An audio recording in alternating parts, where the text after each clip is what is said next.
Guys, tayo magluluto ng pork chop. Guys, bago kayo maglagay ng mantika, painitin nyo muna yung kawali ah.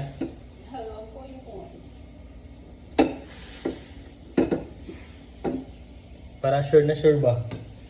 Lang. Hirap naman ito mag-vlog. Ito. Wait lang guys. Alam ko na init na kayo. Pinagsaling ko na yung ano, used oil tsaka bagong oil. Wait lang. Malapit na yan.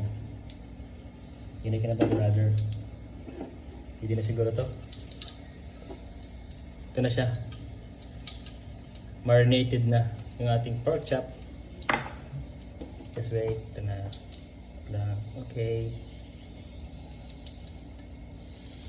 Yeah. Guys, naghugas pala ako ah. Baka sabihin niyong wala.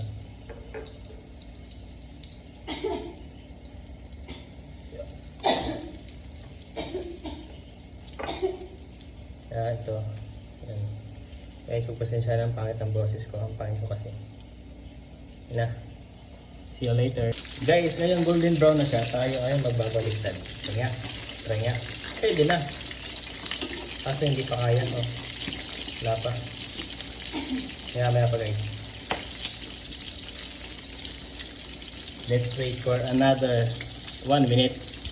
Guys, at ngayon sunog na. Teka na kayo ha. Natulog. Sunog siya. Malapit na yan pag nabaliktad ko na. Ate tayo ng mga 2 minutes. Another 2 minutes guys. Bye-bye! Guys, ito na pala yung finished product natin ha. Medyo sunog lang. Bye-bye!